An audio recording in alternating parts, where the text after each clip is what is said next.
paintings were mostly in mining areas. Part of my background was geology, so I did visit these sites, and the mining equipment and destruction and remaking of the landscape is at a gigantic scale.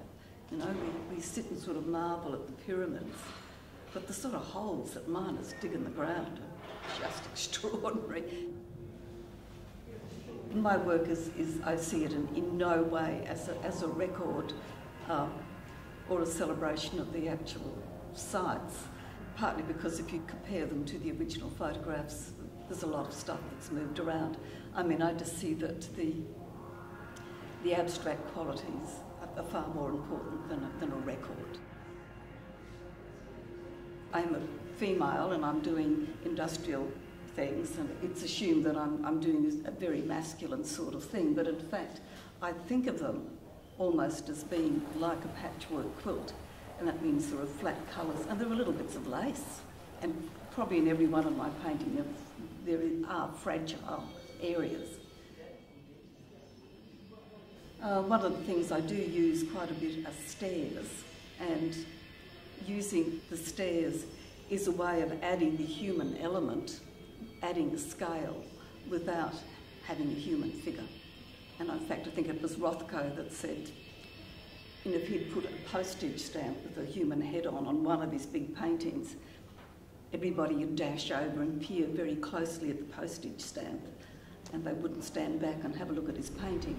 And I think at times I have used figures, but every time that I have, it's dead right. I see people look at the painting and zoom right in and have a look at the face of the figure, which isn't what my paintings are about. I will go in and take a series of photos, find an image that I like, and this sounds a little crazy. I then go out and make a stretcher to the scale and proportions that's going to suit that image. Then I draw up the image, strangely, usually in biro.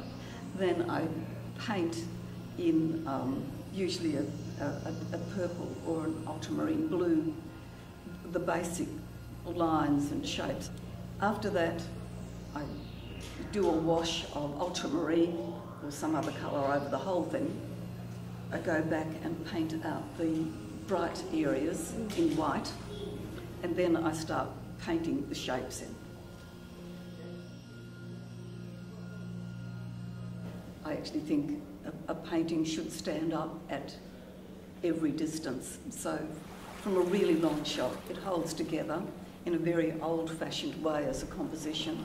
But when you get in close, I am careful about my paintwork. I spend really quite a lot of time working on the surface.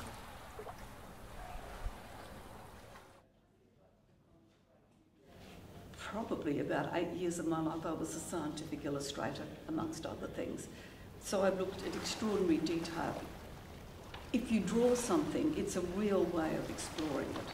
And unless you draw something, you don't see it properly. And I still think drawing is incredibly important. And probably that sort of scientific training certainly influenced what I do today.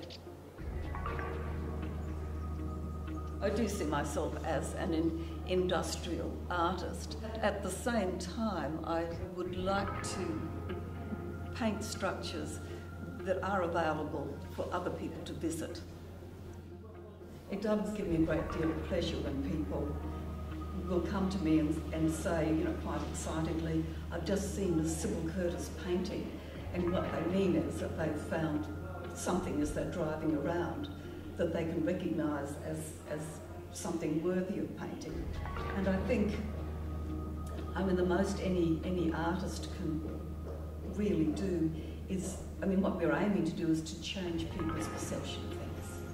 And if I can get other people to see the world somewhat the way I see it, or at least look at, say, industrial sites and don't just go, ugh, God, I should have put a bulldozer through it, that there's something intrinsically interesting about them. I mean, I have achieved what I want to do.